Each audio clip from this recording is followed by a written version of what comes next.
तेजस्वी यादव एक कार्यक्रम के दौरान वो कहते हुए दिखाई दे रहे हैं जो बिहार के सभी सीटों पर हम चुनाव लड़ेंगे। क्या इंडिया गठबंधन टूट रही है बिहार में? अरे आप ये छोड़िए, आपके बात झूठी बात तो छोड़िए, ये ना चाटू तेजस्वी यादव ने ये बात अरे कोई तेजस्वी यादव नहीं, आप मत फैलाइए भरम फलन। इंडिया गठबंधन एक है तो एक रहेगा, समझ गए, एक है। और तेजस्वी यादव जो कह रहे हैं 243 सीटों पर हम चुनाव लड़ेंगे। अरे मेरी बात सुनिए, आपका ये भरम है। इंडिया गठबंधन की बात है ना, तो आज तक बाहर तेजस्वी यादव अंदर खाने नाराज तो नहीं चल कोई नाराज तो मोदी नाराज है पूरे बिहार से कि उनको बिहार करे, हट जा मोदी, घर जा मोदी, इनको बाहर करने वाले। मोदी जी जहाँ जाते वहाँ जन सैलाब उमड़। अरे वाह, लोग कुर्सियाँ खाली रहती, टेंट खाली रहते हैं, एक आदमी नहीं टेंट खाली, कुर्सियाँ खाली। ठीक है, दूसरी तरफ हम चलते हैं, प्रशांत किशोर का आपने नाम सुना? अरे भाई मेरी बात सुनिए, उन लोगों के नाम मत लो जिनका कोई आता है आपके, अरे उनका कोई वर्चस्व क्यों जाता है? एक आदमी कोई स्थिर होता है जिसका कोई वर्चस्व नहीं है, कोई लेना देना नहीं है, ना कुछ राजनीति का कोई लेना देना, जो कभी उसमें भागा कभी उसमें भाग जाओ, बिन पैंडे के लोटे हैं, कहीं भी वो चला जाए तो वो कुछ नहीं, सिर्फ इंडिया गठबंधन है इस वक्त बिहार में। लेकिन इस वक्त इंडिया गठबंधन इस वक्त जो है, मैं इसलिए जन स्वराज की चर्चा कर रहा हूँ प्रशांत किशोर का, क्योंकि उसमें एक चेहरा है मनीष कश्यप, आप तो जानते ही होंगे।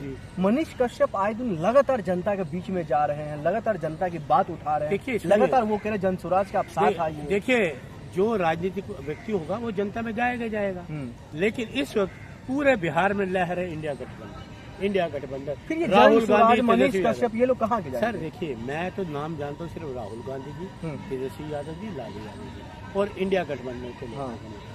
उनको आप जन सैलाब है, जहाँ जाते हैं, मोदी जी जहाँ जाते हैं कुर्सियाँ खाली, इसीलिए टेंट खाली। इसीलिए जनता कमेंट करके पूछते हैं, जो आप सिर्फ जो भ्रष्टाचार में फंसे हुए हैं, जो घोटाला में फंसे, उन्हीं लोगों को क्यों आप जानते हैं? कौन भ्रष्टाचार? तेजस्वी यादव घर ईडी सीबीआई पहुँचती है, तो आप बोलिए ना, मोदी लालू प्रसाद यादव बोलिए, जेल होती। नोटबंदी में मोदी जी हैं, जीएसटी में मोदी जी हैं, राफेल डील घोटाले में मोदी जी हैं, इलेक्ट्रो बॉन्ड में मोदी जी हैं, सुप्रीम कोर्ट ने कहा है। फिर आपका कोरोना काल में मोदी जी 52 करोड़ की रिश्वत, फिर अजीत पवार की वॉशिंग मशीन वाला, ये लोगों को गिनाइए ना, ये घोटाले किसके हैं? ये मोदी जी के तो घोटाले हैं। नोटबंदी सबसे बड़ा घोटाला है, देश की अर्थव्यवस्था खराब कर दी। ठीक है, 2-3 सवाल और मैं ले रहा हूँ। सबसे पहला सवाल है, बिहार की जो आम लोगों की जो समस्या है, इसको कौन दूर करेंगे? एनडीए या इंडिया अलायंस? इंडिया गठबंधन। इंडिया गठबंधन कैसे करेंगे? अब सुन लीजिए, कैसे करेंगे? इनका नाम ही ऐसा है, NDA, national disaster analysis, national disaster. आपको अपमान कर रहे हैं ना? अपमान क्या, मैं हकीकत बयान कर रहा हूँ। नेशनल डिजास्टर एनालिसिस है वो, एनडीए तो है ही नहीं। एनडीए में तो सिर्फ मोदी जी दिखते हैं या अमित शाह दिखते हैं। एनडीए को कोई नेता इनके साथ जाता है? नीतीश कुमार एनडीए को कोई नेता को साथ लेके गए मोदी जी? नीतीश कुमार, तो अपना चेहरा दिखाते हैं, चिराग पासवान, सबको लेकर साथ में चल रहे हैं। चले एनडीए के नेता और बताओ कितने लोग, कितने दल है? 40 दल है इनके।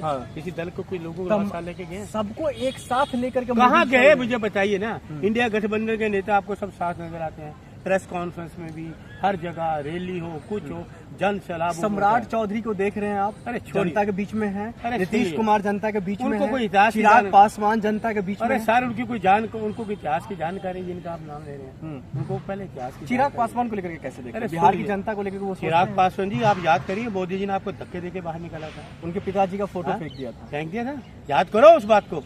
ये मोदी जी आपको मोदी जी का ये मतलब, अरे सुन लीजिए, ये मतलब प्रश्न है और ये फिरका प्रश्न है, संप्रदायवादी लोग हैं, आतंक फैलाने वाले लोग हैं, ये देश का भला करने वाले नहीं है। इसलिए बिहार के लोगों का जागृत होगा, युवा हो, बुजुर्ग को, महिला, इंडिया गठबंधन। लेकिन राहुल गांधी तेजस्वी, चुनाव से पहले राहुल गांधी, माफ कीजिएगा, बिहार में कांग्रेस पार्टी की तरफ से एक वीडियो जारी किया जाता है, मोदी जी के मां को लेकर के सोते हुए सपना वाला जो वीडियो आता है, वो वाला जारी किया जाता है। क्या ये अपमान कब तक करेंगे आप? ये अपमान है? अपमान नहीं है ना, कोई अपमान नहीं, इसमें कोई गलत नहीं, ये तो सीख है। एक माँ अपने बेटे को सीख दे रही है सपने में आके। कोई भी, हमें सपने नहीं आते, आपको सपने नहीं आते। एक माता सबकी बराबर है, हर की माँ की इज्जत और रिस्पेक्ट उनके, हम उनकी इज्जत करते हैं, लेकिन उसमें कोई गलत नहीं है। एक उनकी माता जी आके उनको सीख दे रही है कि आप राजनीति मत करो मेरे नाम पे, आप ऐसी चीजें मत करो, वो सीख दे रही है, वो तो अच्छी बात है।